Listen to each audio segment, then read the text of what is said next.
Hey guys, so today I'm just going to show you all how to check and change your air filter. This is nothing crazy here. I'm sure almost 100% of you probably know this already, but thought if there's anybody that doesn't or just lets the dealer do it and charge them a crazy amount of money, it's a very easy process that you can just check it at least. You know, these tend to be pretty good for a while. It's good to check it depending on if you live in like a dusty environment or like in my situation, if you had like fires around you, anything that your car is sucking in. So all you do on this is a clip here, you just pull back and it snaps off. Then there's this one right here, same type of thing. It has a little piece of plastic on it though, just pull back. And it lifts away. It's the only thing you have to worry about. Then on the back here, right here, it's a little pin, and then there's this one right there, if you can see it. It just goes in at an angle, so I'll show you how to take it off here. I'll block you here, let's see. Okay, so you're gonna lift up on the front piece, like this, and then it pulls towards you this way. That's it, and it lifts out. Then you're just gonna wiggle this thing out, and this thing's pretty rigid, so you kind of have to wiggle it out here. That's it, and take it out. So here's this one, mine. This side goes up. Well, it's not too bad. You can see some stuff here. Got a little bug in there. And this is, again, 2,800 miles, 9 months, so not too bad, considering. But I will get this replaced probably when I do my oil change.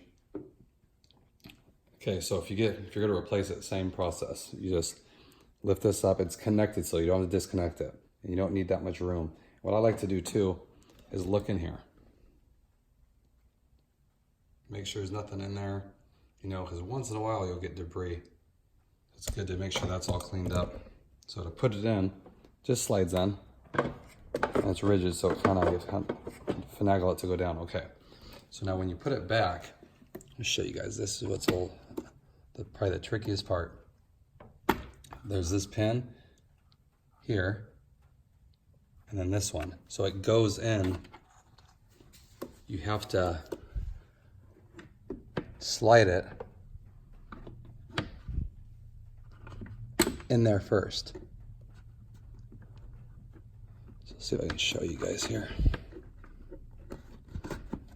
Okay, I'll show you. See, this is just like setting down. If you push it straight down, like how some of them work, if you look at the back, it's not clipped in. This isn't in this slot here. So, because my other car had it just went straight down, so this is a little different. Okay, you guys see that right there?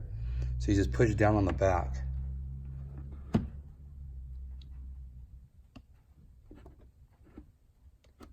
Right there, let's see.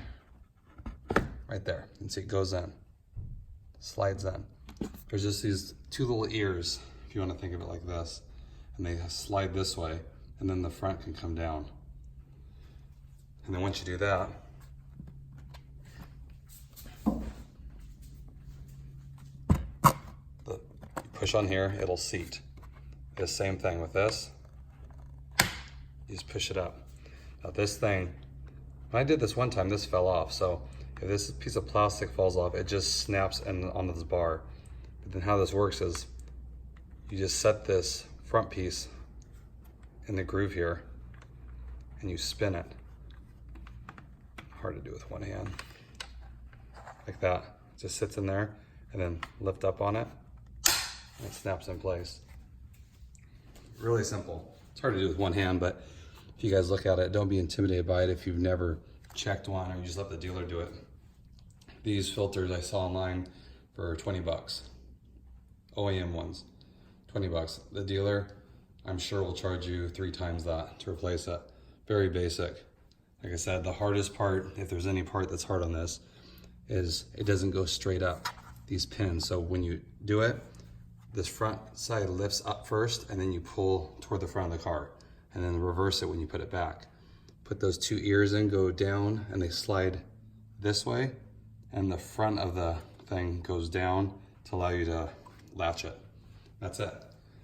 So again, nothing crazy, just something on the car that has to be checked. Some people overlook it, just like the cabin filter. It's very important, the maintenance of a car, to check that kind of stuff. Because if you live in a dusty area, this in 6 months could be really bad. It just all depends, you know, and then that starves the engine of air, the fuel economy goes down, it all kind of linked together. So just a quick little tip for you guys. Like I said, I'm sure most everybody knows that, but if not, there you go.